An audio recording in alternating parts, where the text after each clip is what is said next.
Quem não deseja alcançar a tão sonhada liberdade financeira? Pois saiba que não se trata necessariamente de ser um milionário e possuir uma fortuna.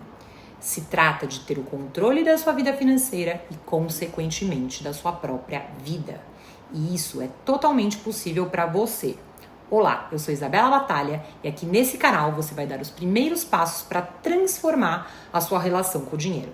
Porque não se trata só de números e planilhas. Se você quer, de fato, ser bem-sucedido financeiramente, existem outros fatores muito importantes a serem trabalhados. Então, já se inscreve no canal, deixa um like e ativa as notificações que você não vai se arrepender.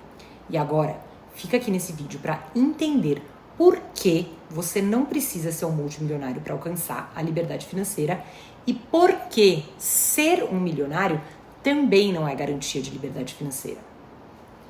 Uma pessoa pode sim ter uma renda milionária e ainda assim não ter liberdade financeira. Por quê? Se a renda dela é milionária, mas as despesas também são, e essas despesas superarem essa renda, essa pessoa não tem liberdade financeira.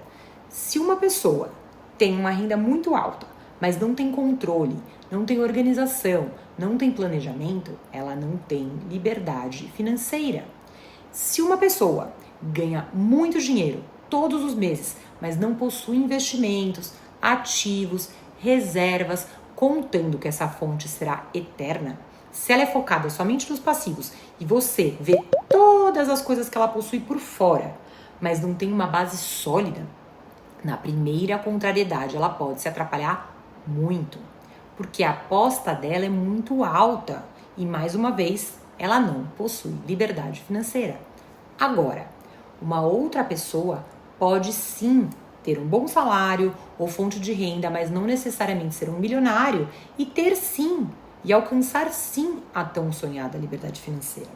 Liberdade financeira não se trata só de poder comprar todas as coisas que você quiser, mas sim de poder fazer o que você quiser, ter escolha a hora que você quiser, por quanto tempo você quiser. É sobre ter liberdade de escolha. Por exemplo, não precisar ficar em um emprego onde você é infeliz, aguentando um ambiente hostil, com um chefe de mal com a vida. Você pode se programar para não precisar disso. Se você tem mais ativos do que passivos, tem uma reserva de emergência que segura suas despesas por 6 meses, não tem dívidas, tem um plano de aposentadoria, então você pode escolher algo melhor. Você não vai estar preso. É claro, eu estou falando de proporcionalidade com relação ao padrão de vida. Então, para exemplificar, segue o fio, tá? Eu tenho aqui o sujeito A.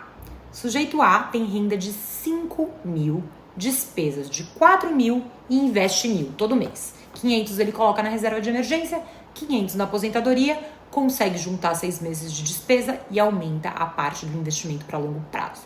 Tá tudo sob controle dentro do padrão de vida dele. Ele tem liberdade de escolha. Ele pode procurar um outro emprego, mesmo que seja para ganhar a mesma coisa, porque de repente o problema não é o salário, mas ele não gosta do chefe. E aí, como ele tem uma reserva de emergência, ele escolhe não aturar isso. Ele tem 6 meses para buscar uma outra coisa. Ou ele decide buscar algo para ganhar mais, afinal ele quer aumentar os investimentos para dar entrada no imóvel aí no médio prazo. Ele não está preso. Ele pode buscar uma outra fonte de renda.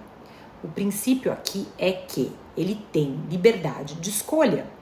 Agora a gente tem aqui, ó, sujeito B. Sujeito B tem uma renda de 60 mil, despesas de 60 mil. Sujeito B não investe porque não sobra nada. Portanto, ele não tem reserva de emergência. E ele tem parcelas do carro novo que ele comprou para pagar. Na aposentadoria ele pensa depois, quando estiver ganhando mais. O sujeito B não tem liberdade financeira e nem muita escolha, mesmo ganhando 12 vezes mais do que o sujeito A. Se ele estiver odiando o trabalho dele, ele não tem liberdade de apertar o F e sair a hora que ele quiser.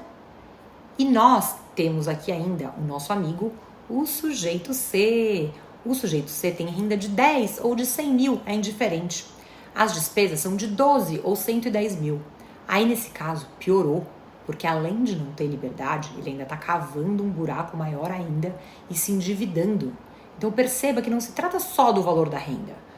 se ele é muito alto ou mais baixo. Se trata da relação entre as receitas e as despesas, do equilíbrio entre os seus ativos e seus passivos que resultam no seu patrimônio líquido, que por sua vez é o verdadeiro significado de riqueza.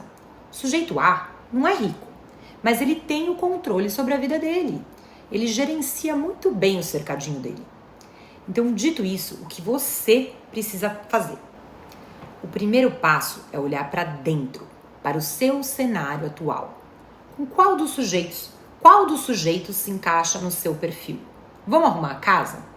Eu criei esse método chamado Método ALF, Alcance da Liberdade Financeira.